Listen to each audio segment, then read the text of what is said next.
오늘 성경 말씀은 하박국서 2장 1절에서 4절입니다. 제가 고등학교 시절에 김홍신 작가가 쓴 인간시장이라는 소설에 빠져 살았을 때가 있었습니다. 저는 싸움을 못하고 담대하지 못합니다. 그래서 불의를 보고도 못 본 척했습니다. 그렇기 때문에 내가 못하는 것을 간접적으로 소설에 나오는 장총찬이라는 주인공을 통해 대리만족을 한 것 같습니다. 그 소설을 보면 장총찬은 사회의 불의에 맞서 싸웠습니다. 소설 중간에 보면 불의한 일이 벌어지는 현실을 하나님께 따지는 장면이 나옵니다. 하나님은 높은 곳에 계시면서 침묵만 하시고 이런 악을 처벌하지 않는다고 하나님께 불평을 토로하면서 비록 나 혼자서라도 불의한 자들과 싸우겠다는 것이었습니다. 그 장면이 어찌나 멋있었는지 저희 속이 시원했습니다. 그때는 하나님에 대해 잘 알지 못해서 장총찬을 더 위대하다고 생각했습니다. 지금도 세상에 벌어지는 일들 중에는 도저히 이해가 안 되는 부분들이 있습니다. 아니, 이해가 안 된다기보다는 부당하다, 옳지 못하다, 어떻게 이런 일이 생기는가 라고 생각하는 일들이 있습니다. 그 중에 하나가 악인의 형통과 의인의 고난입니다. 악인의 형통과 의인의 고난은 이해를 떠나 부당하고 옳지 못한 것입니다.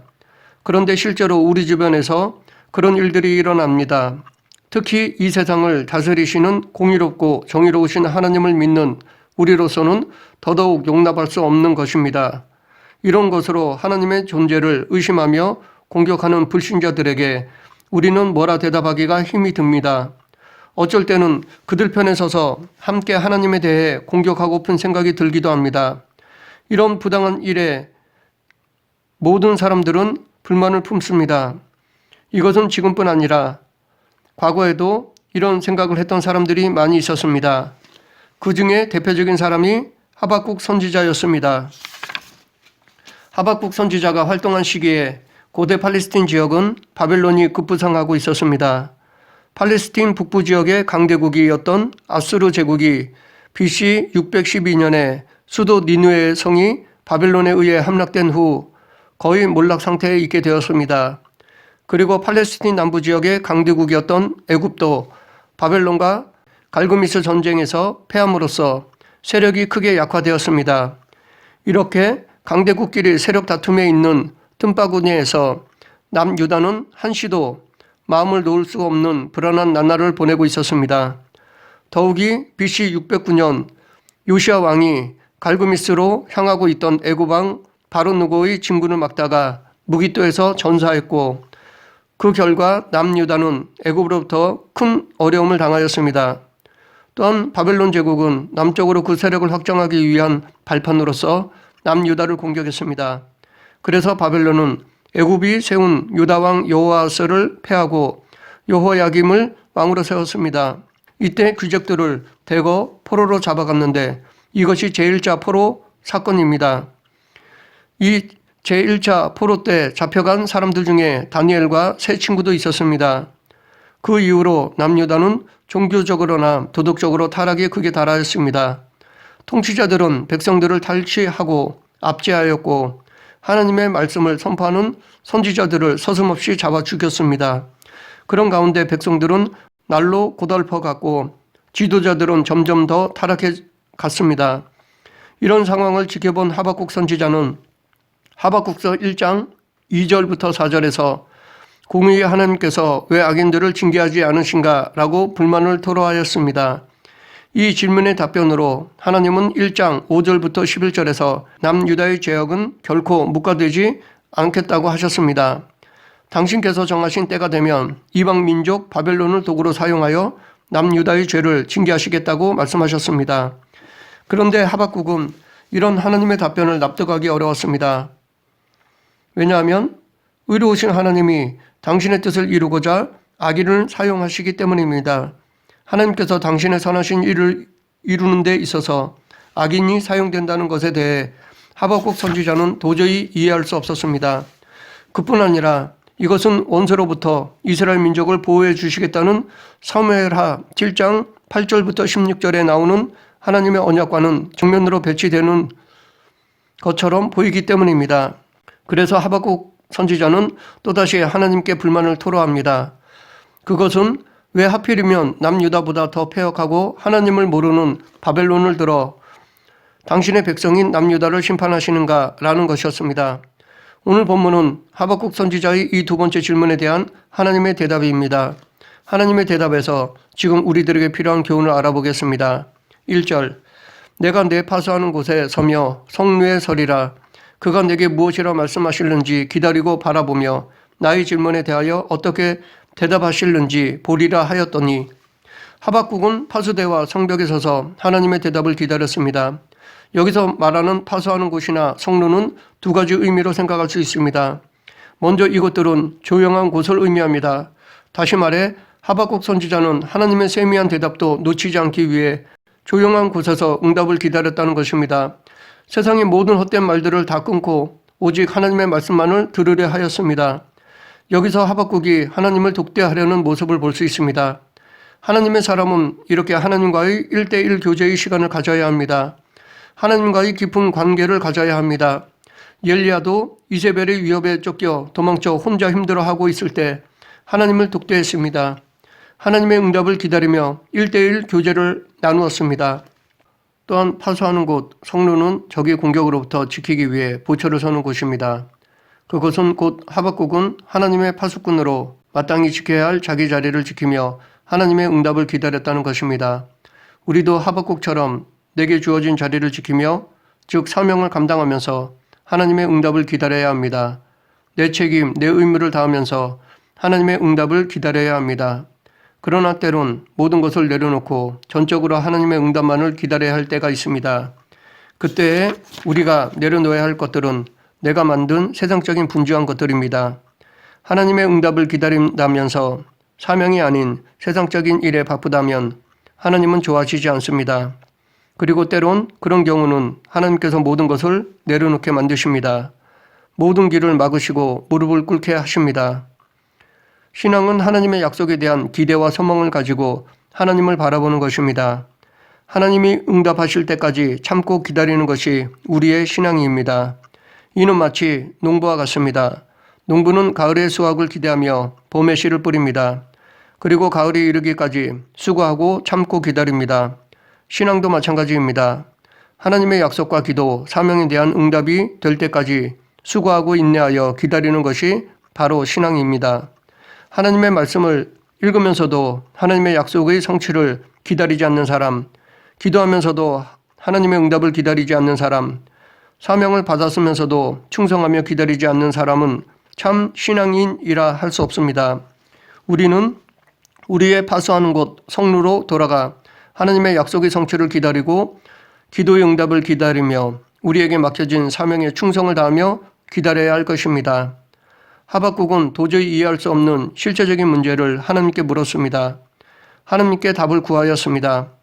세상의 사상이나 철학, 과학에서 답을 찾지 않았습니다.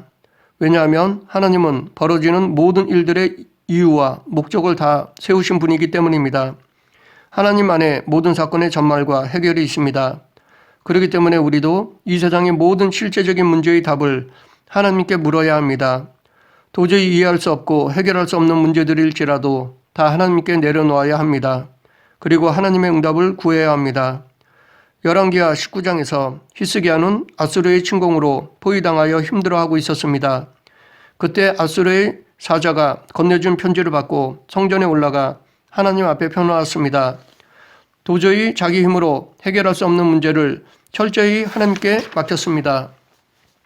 그 결과 하나님은 당신의 사자를 보내어 밤에 아수르 군사 18만 5천 명을 치셨습니다. 그들을 무찌르셨습니다. 이렇게 히스기야는 도저히 자기 힘으로 해결할 수 없는 실제적인 문제를 하나님께 맡기고 답을 기다렸습니다. 그러나 대부분의 우리들은 그렇게 하지 않을 때가 많이 있습니다. 여러 가지 인간의 방법으로만 해결하려 합니다.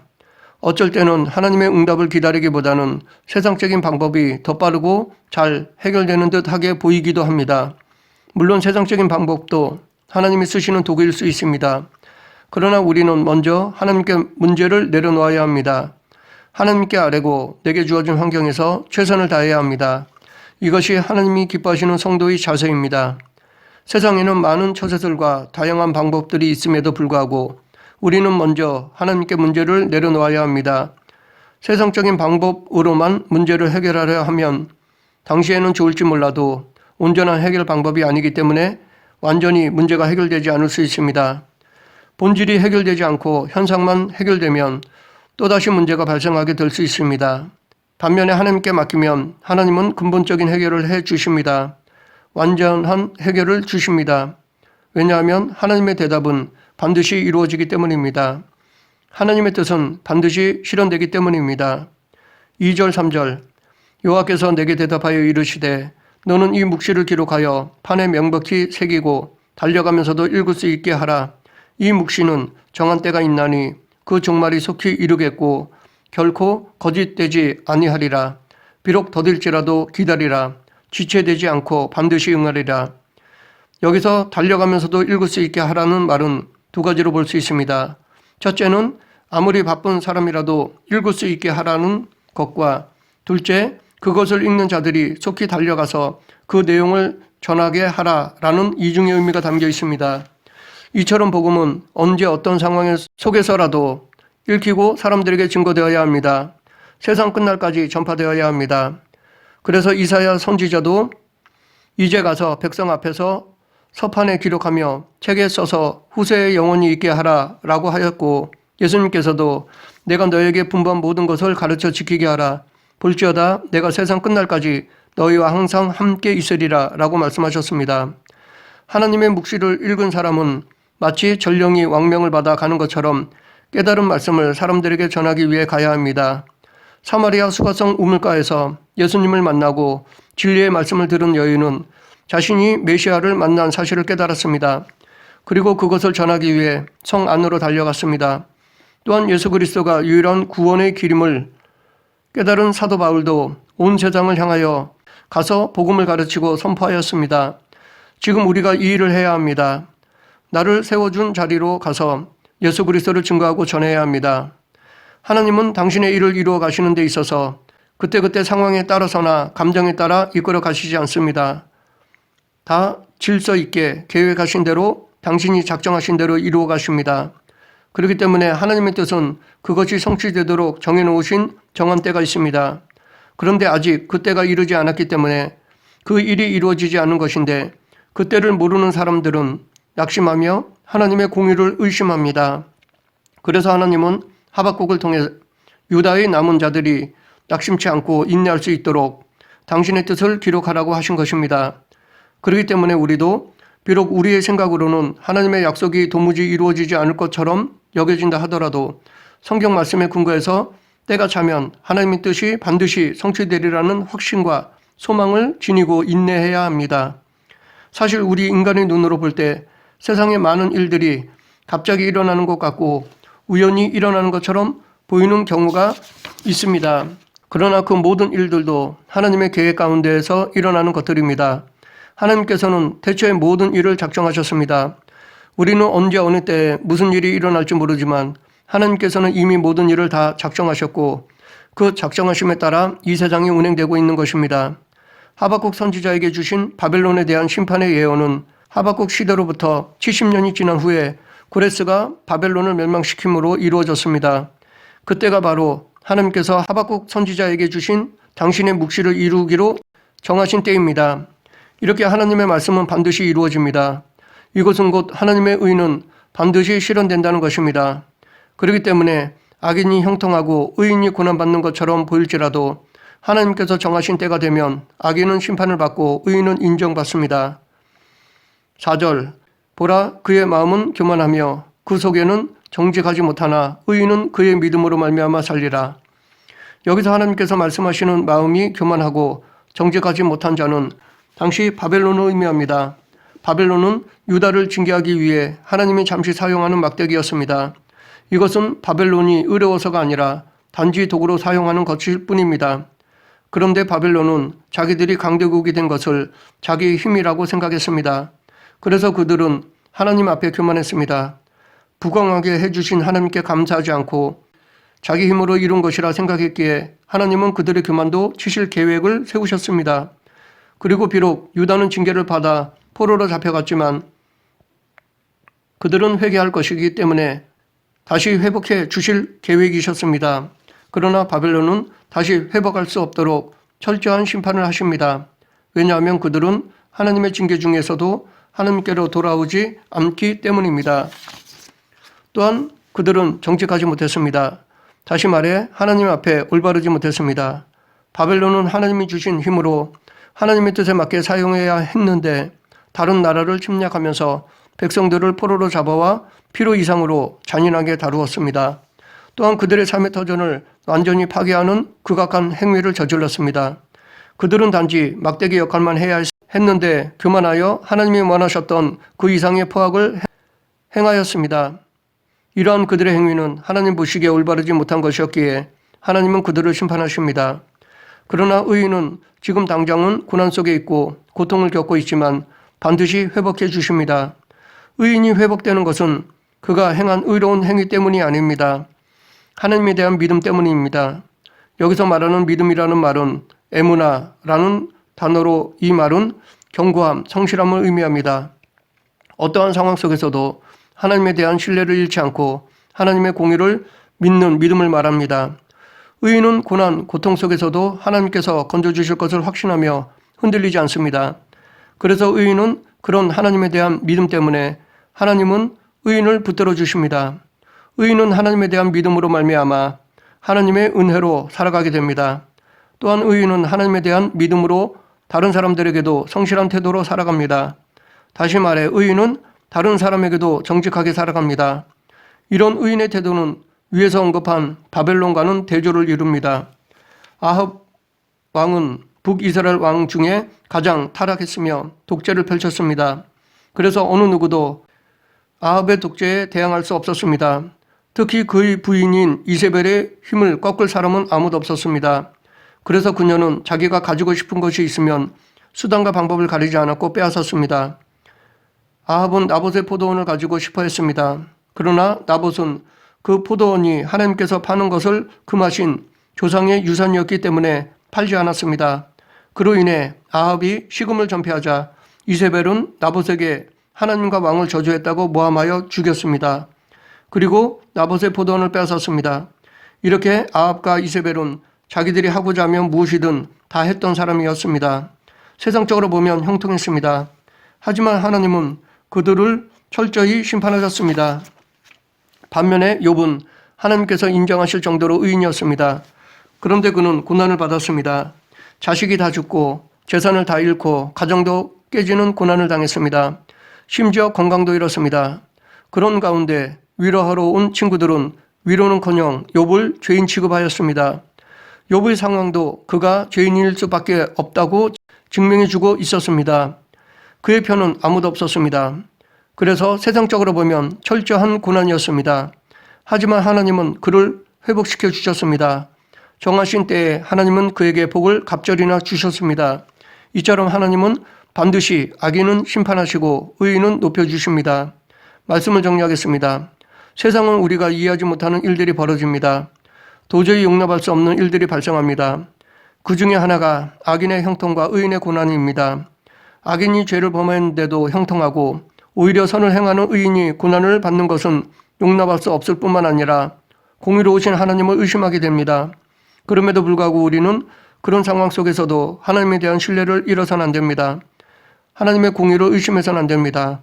하나님은 당신이 정하신 때에 가장 공의롭고 정의롭게 이 문제를 해결해 주실 것입니다.